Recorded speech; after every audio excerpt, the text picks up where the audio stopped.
Welcome back dito sa channel natin. Andito tayo ngayon sa Bonifacio Global City. Dito nga ba makikita ang Shibuya Crossing ng Pilipinas? Mamaya tingnan natin.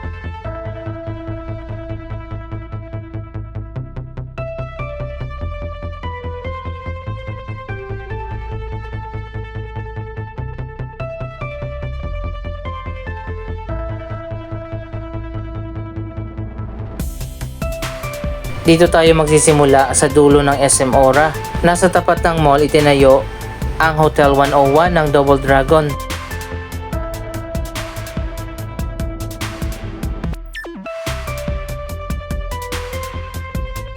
Bukas na kaya yung bagong Hotel 101? Puntahan nga natin.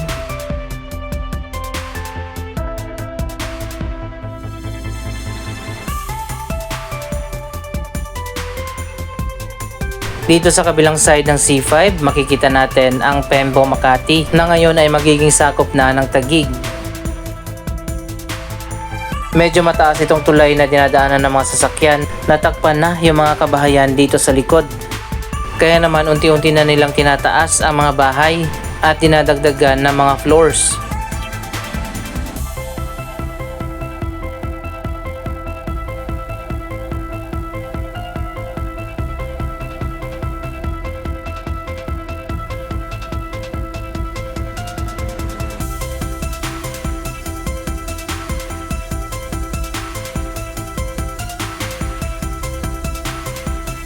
Isa sa prominent structure na makikita natin dito ang Hotel 101 na nag-iisang high-rise building dito sa side na to.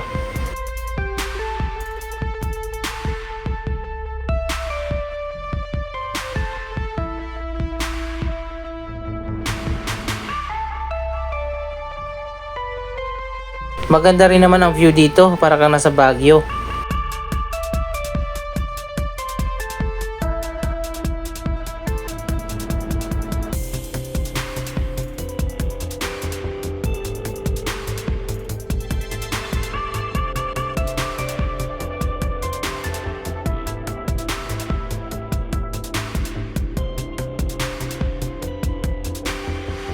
Pati dito sa likod ng SM Aura, ganito naman ang view.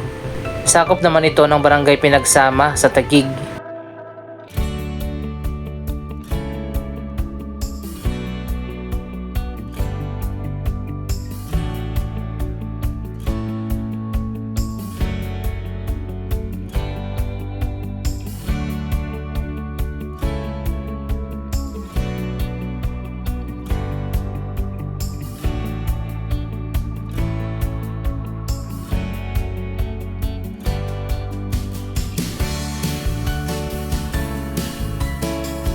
Medyo malayo pala yung McKinley Hill at McKinley West. Diyan din makikita ang isa sa mga tourist attraction, ang Venice Grand Canal Mall.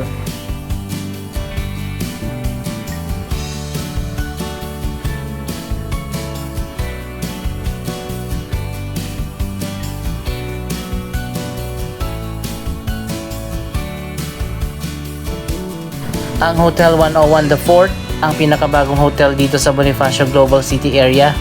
Pero technically, nasa labas na nga ito ng BGC. Walking distance lang naman sa BGC area.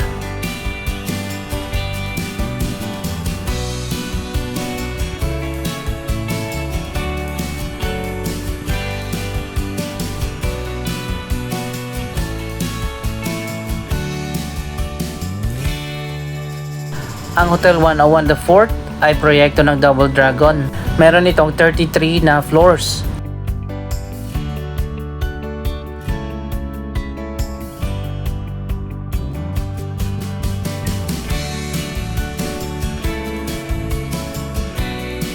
Andito na nga tayo sa Mahiwagang Lagusan.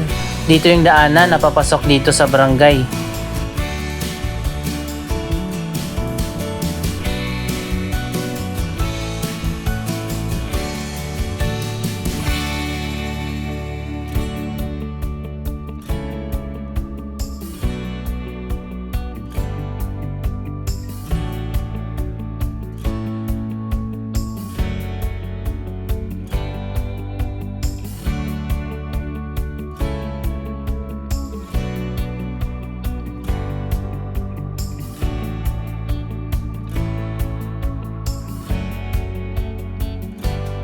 Meron din palang daanan dito na papunta dyan sa baba sa may C5.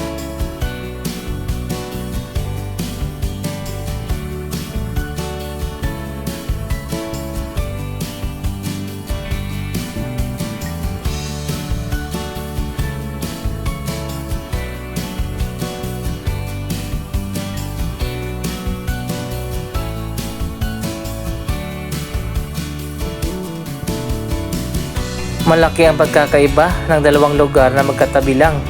Isang world-class na city at dito naman sa kabila ay isang regular na barangay.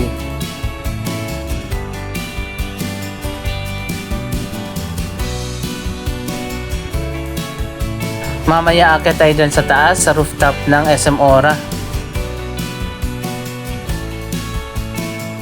Nakaharap pala dito sa BGC area yung Hotel 101 at yung likod niyan ay sarado.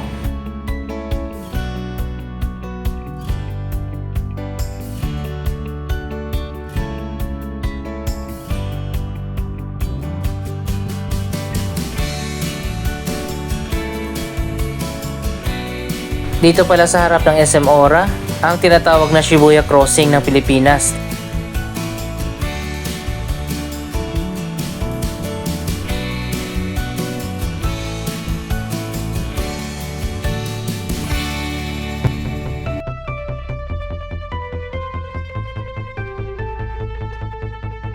Maraming tao ngayon dito sa SM as usual. Kahit nasa dulo na ito pero pinupuntahan pa rin.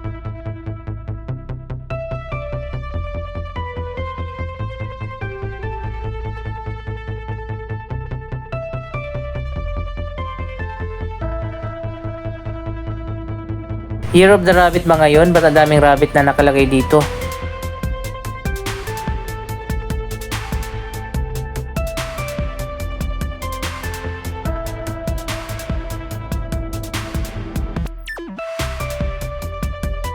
Dito nga kaya sa intersection ng Sirendra at SM Ora ang local version natin ng Shibuya Crossing sa Japan?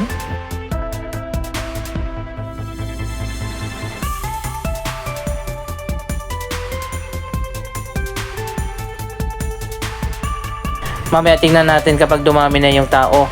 Mula sa 4 na sides ng kalsada ang mga tumatawid.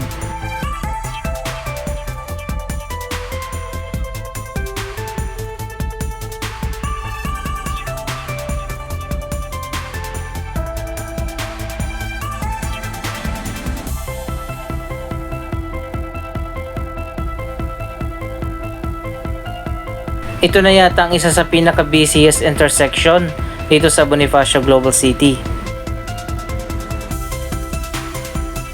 So ayan guys, tingnan natin, tatawid na yung mga pedestrian.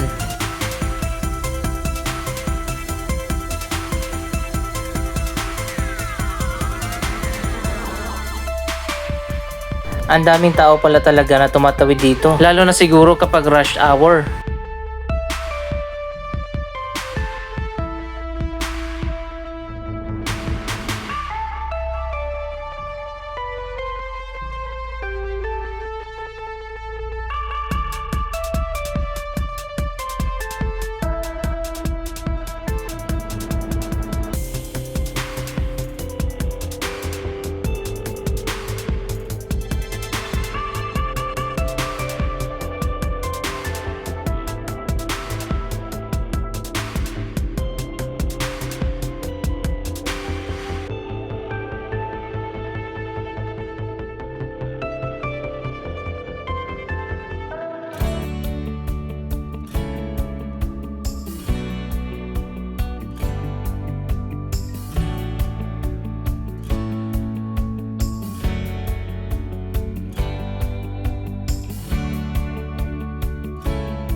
Anyway, akyat na tayo dun sa taas ng SM Ora at ipapakita ko sa inyo yung iba't ibang overlooking views sa loob at labas ng BGC.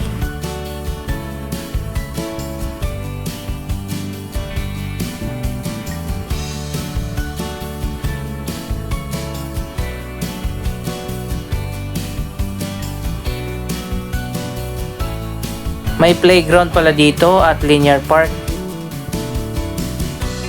So ayan guys, ito yung city view kung saan makikita natin yung mga nagtataas sa mga building ng BGC.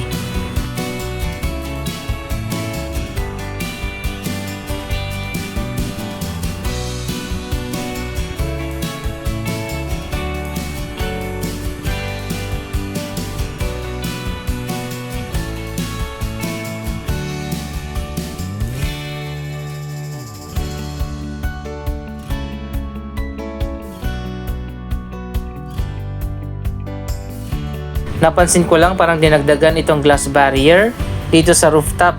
Dati medyo mababa lang yan.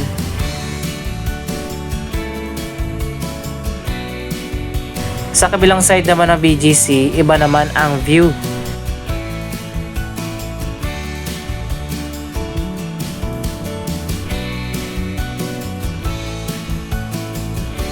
Mamaya akyat tayo dun sa pinaka rooftop at makikita natin ang iba't ibang mga barangay sa likod nito.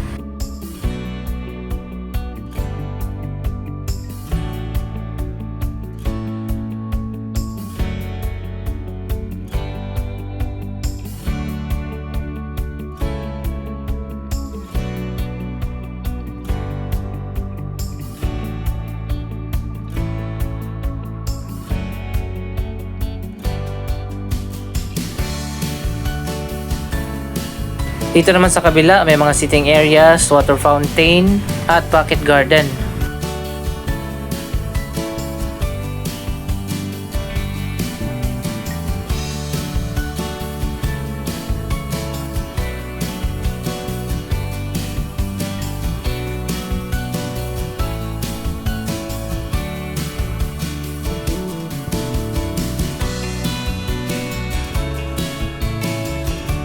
At dito naman sa pinakataas ng mall, ang rooftop garden.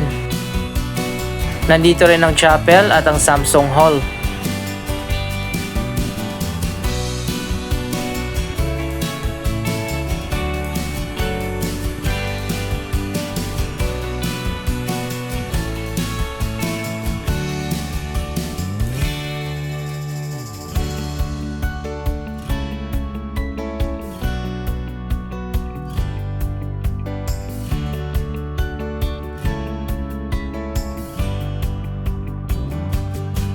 Dito sa left side ang city view na pinakita natin kanina.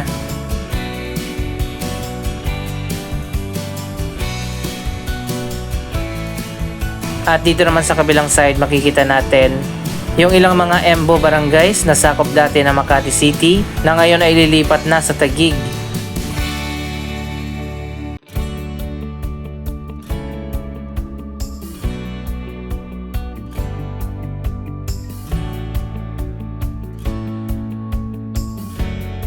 Sobrang lakas pala ng hangin dito kaya siguro tinaasan yung barrier at prominente nga dito sa skyline ng Hotel 101 The Fort.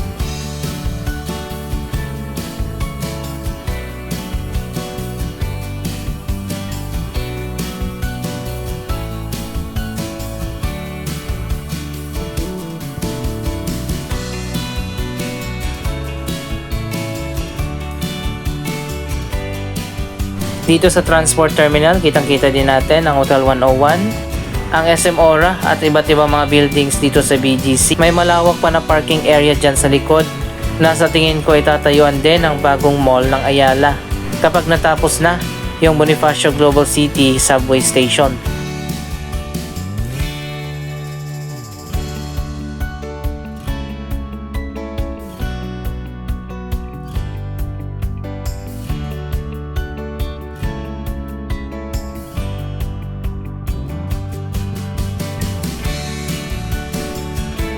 Anong masasabi nyo sa mga development dito sa BGC at sa mga nearby areas? Mag-comment lamang dyan sa baba ng inyong mga reaksyon. Maraming salamat sa inyong panonood. Don't forget to like, share, comment, at subscribe. Thank you for watching.